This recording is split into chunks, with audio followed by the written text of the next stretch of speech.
7:38 de la mañana. Vamos a empezar nuestro comentario económico. Ya está con nosotros el profesor Pedro Grados Smith, director de la carrera de Economía de la Universidad de Lima. Profesor, ¿cómo está? Bienvenido. Muy buenos días. Gracias por la invitación. A ver, en principio hay un tema acá que ha surgido a raíz justamente de los huaicos y del poco resultado que ha tenido esta autoridad de reconstrucción con cambios en su momento, en el 2017. El Ejecutivo ha planteado la creación de la Autoridad Nacional de Infraestructura. ¿Va a servir, profesor? ¿No va a servir? ¿Qué cosas se tiene que mejorar para que efectivamente en algunos años uno diga, bueno, esto sí funcionó? Sí, muy buena pregunta. La verdad, lo que se requiere es, como siempre lo hemos comentado, línea de carrera, meritocracia, experiencia y centralización de algunas funciones.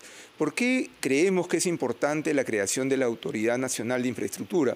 Primero, porque hoy existen más de 2.000 unidades ejecutoras y de alguna forma no necesariamente están integradas. Ajá. En grandes proyectos a veces tiene que operar un gobierno municipal, conjuntamente con un gobierno regional y con algunos ministerios. Esta autoridad se encargaría de todos los proyectos superiores a los 200 millones de soles y implicaría de alguna manera absorber funciones que ya están en los ministerios. Por ejemplo, según los primeros datos, consideraría 80 proyectos de transportes y comunicaciones, aproximadamente 50 en vivienda, saneamiento, pero también sector salud. Hay muchos hospitales que quedaron de lado, etcétera. Pero no solamente centralizaría, generaría probablemente mucho más eficiencia, hacerlo más barato y también eficacia más rápidamente, sino en la medida que el control estaría centralizado, se podría evitar corrupción.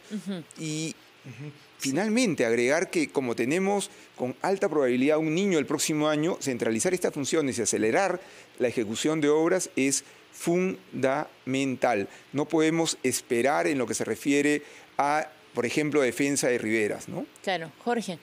Sí, profesor, ¿qué tal? Bueno, hay experiencias de este tipo de instituciones, organizaciones que se crean después de las emergencias en el sur, ni qué decir, en Arequipa, después de los terremotos del 58 y 60, se creó la Junta de Rehabilitación con arequipeños notables y todo, y se pudo impulsar, digamos, la reconstrucción de la ciudad después de 2 terremotos, y funcionó bien, pero luego tuvimos la mala experiencia de Ordesur, que se creó después del terremoto de junio del 2001, que no cumplió, digamos, fue algo así como el programa de reconstrucción con cambios. ¿Qué garantiza, profesor, el manejo económico? ¿Es solamente nombrar a las personas adecuadas o se tiene que hacer, digamos, un sistema para que el presupuesto se ejecute de manera efectiva? No, se requiere todo un sistema para la ejecución del presupuesto y además generar una línea de carrera. Sería una especie de ministerio que va a estar adscrito a la presidencia del Consejo de Ministros y se requieren profesionales de primer nivel y, repito, línea de carrera de largo plazo. No se trataría de un organismo solamente para la reconstrucción y generación de defensa, sino para que todas las grandes obras puedan ser ejecutadas. Primero las que de alguna manera efectúa directamente el gobierno y, ¿por qué no también coordinar todo lo que se concesiona? Voy a poner un ejemplo reciente. Recién, valga la redundancia, se ha abierto la Costa Verde en Lima, entre el Callao y Chorrillos, lo cual hace que de Miraflores a Chorrillos sean 15 minutos. Esta obra debió estar hace mucho tiempo, pero lamentablemente hubo problemas de concesiones, después se entregó al grupo Odebrecht, etcétera, etcétera.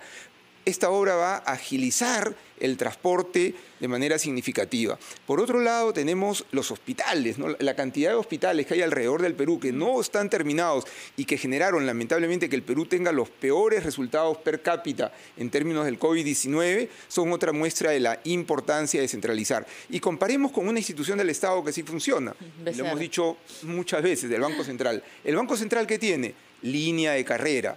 Los profesionales entran, no es fácil que pueda entrar uno a trabajar al Banco Central. Entonces, igual, generemos línea de carrera, generemos orgullo de trabajar en el Estado peruano, pero en instituciones que funcionan, ¿no? Ahora, profesor, en esa línea, hablando del tema de economía, hemos sabido, por ejemplo, que hace algunos días nada más el Banco Mundial ha previsto que nuestro país va a crecer solo 2.4% este 2023. Eso está por debajo incluso de la proyección que tenía el Banco Central de Reserva.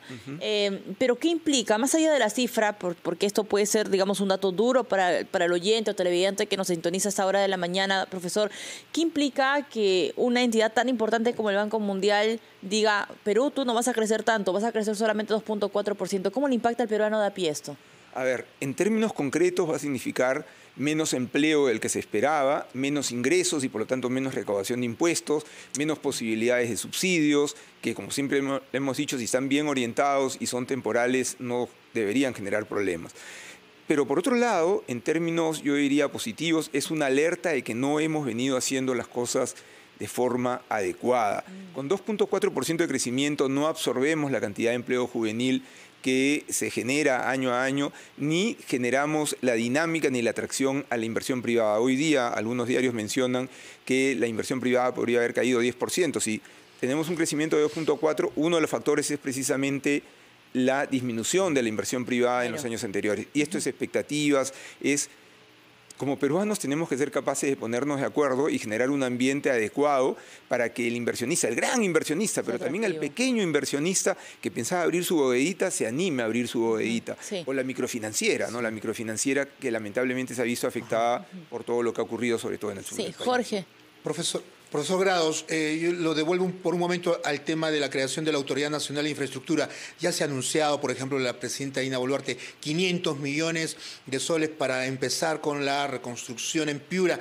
¿Tenemos dinero? Es decir, ¿el Perú tiene fondos, tiene reservas que nos permitan atender esa emergencia? ¿O será necesario aplicar nuevos impuestos? ¿Cuál es la situación de nuestra macroeconomía para atender esa emergencia? Esto va a sonar como contradictorio. Nuestra economía, nuestra macroeconomía es una de las mejores del mundo. Es como, por decirlo figurativamente, es como tener una infraestructura deportiva extraordinaria, pero no tenemos ni los entrenadores ni los jugadores, ni tampoco se ingresa al ritmo. Contestando directamente a la pregunta, dinero hay. Lo que se requiere es utilizarlo de forma adecuada. Dinero hay tanto en moneda extranjera, hablemos de las reservas del Banco Central de Reserva, que tienen una función específica, como por parte del Estado. La recaudación tributaria sí debe seguirse incrementando. Tenemos una recaudación que está entre el 17 y 18%, versus otros países de América Latina que está entre 25 y 30%, o países desarrollados que supera el 50%, pero este es un proceso. Más allá de incrementar impuestos, lo que se requiere en este momento es que el Estado funcione, que utilice adecuadamente esos recursos y evitar la corrupción. Bueno, tenemos un récord de presidentes lamentablemente con problemas, lo cual en otros países no es necesariamente mal visto, porque dicen, bueno, por lo menos se está controlando o castigando la corrupción, pero igual no es ningún... No es lo ideal. No, tampoco es lo ideal ni tener estrellas, tener tantos presidentes con problemas. Claro. Profesor, 7 de la mañana con 46 minutos, RBP tiene una campaña que se llama Yo Muevo al Perú. Desde aquí, por ejemplo, yo muevo al Perú comprando ropa en Gamarra, ¿no? Y tratando de apoyar, por supuesto, a estas tantas mujeres, tantos confeccionistas que tienen pequeños locales que tratan de subsistir distribuyendo un poco más de prendas, no solamente en Lima, sino también a nivel nacional. ¿Y usted, profesor, cómo mueve al Perú? Consumiendo peruano, ¿no? Y por este fin de semana, si estamos en Lima, podemos ir a pequeños emprendimientos, pequeños restaurantes, mencionando nuevamente la apertura de la Costa Verde. Hay muchas cevicherías en el Callao, en la Punta, que pueden verse beneficiadas y estamos consumiendo, ayudando al pescador y ayudando al pequeño emprendimiento de estas cevicherías o tiendas donde se consume pescado. Clarísimo, gracias, profesor. 7 de la mañana con 47, Yo Muevo al Perú. Es una campaña de RPP Noticias.